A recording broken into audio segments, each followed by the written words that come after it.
And finally, our last part when we come to editing, anyway, are transitions, right? A transition in editing is how you move from one scene to another, right? These transitions more or less fall into three categories. We got to cut, we got to dissolve, and we got to wipe, right? A cut is where you simply have one shot going to the next shot, which is how you edit within a scene most of the time. Sometimes you do dissolves, wipes within a scene, but this is kind of a montage at this point, right? Which is what I have here down here, which you don't want to do because it tends to show time passing, right?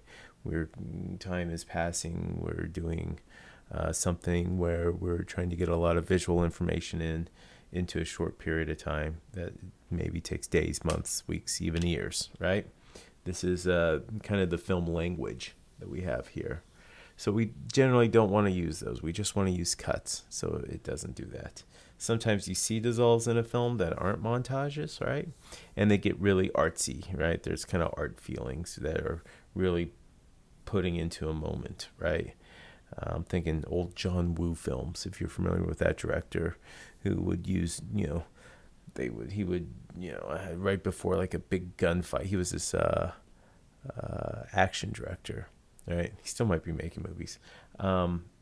Before gunfights, he would have slow motion and he would dissolve into close-ups of the actor walking in slow motion, and doves would fly, and he would use all these dissolves to kind of build upon a moment, right? This is a very artistic way of going with it, but generally speaking, cuts are the way to go within the scene, right?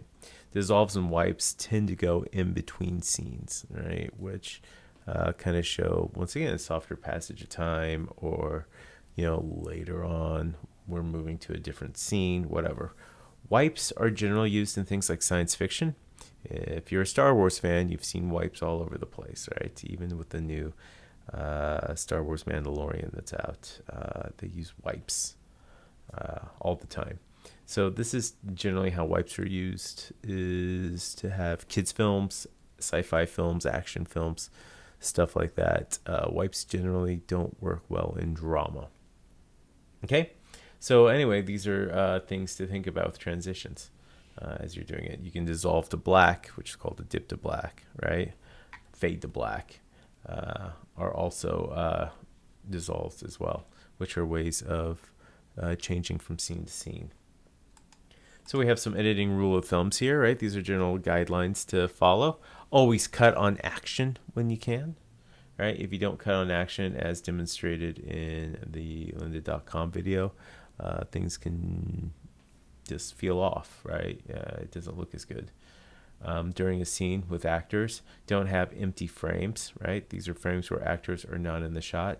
So, like, let's say you have an actor and you're going to have a shot to edit like this, where an actor walks out of the right side of frame and then walks back in on the left side of frame into a different shot, right? Generally speaking, you want to have a little bit of the shoulder or the back end of the actor as they're leaving, and then you cut with maybe the nose of the actor walking in. If you have 15 frames where there's nothing in there, it's going to feel like things have stopped. Now, unless you have some sort of reason, right? There's some sort of audio thing going on, time has passed, right? They're walking to a different part of the house. That's okay. But generally speaking, when they're walking, you don't want to do this. This is just dead time that usually makes things feel awkward. Once again, if you want it to feel awkward because there's a specific message you're doing, then that's fine. But for what we are doing in this class, there is absolutely no reason for that. Okay, use J and L cuts when actors are talking. Okay, I go into this in the demonstration of how to do it. It's kind of hard to explain here in the lecture, so please watch the tutorials on the J and L cuts. Okay, now watch and rewatch with a critical eye. As you're cutting, you're going to want to watch it and rewatch it and rewatch it over and over and over again. Every single cut. Make sure you get the pacing right. Make sure that it feels right, right? Once you have the scene cut, you're going to want to rewatch the scene over and over again. Also, it's good to get feedback from others. You can show it to friends, family, other filmmakers, right, to get their ideas about the cut as well. I definitely do this professionally all the time. In fact, I'm cutting a feature film right now, and I'm constantly having the director over, producers, and even people like my girlfriend to watch the cut and see if they notice anything weird, if something sticks out, right? And it's good to have a mixture of professionals and non-professionals, people involved with the project and not watching it, because then you can kind of get a general idea about what everyone's thinking. Now here's audio editing, right? We know most of this stuff already. We know all of this stuff already, but still I'm going to go over this as a reminder, right? So we want to use fade in and fade out on audio clips to avoid clicking. And this is where we have our events, right? Our little chunks of media where we start and stop, right? We used edge fades in Audition. For this, we are going to have to actually put in and fade out, or dissolves is what it's called here in Premiere, right? The audio clips, and we just want to have just a little bit, just a couple of frames of fade in and fade out. If you don't have that, you will have audio clicking, and it's going to sound kind of weird and unprofessional. We don't want this, right? So this is something we're going to be grading on, that you have this on every single piece of audio clip.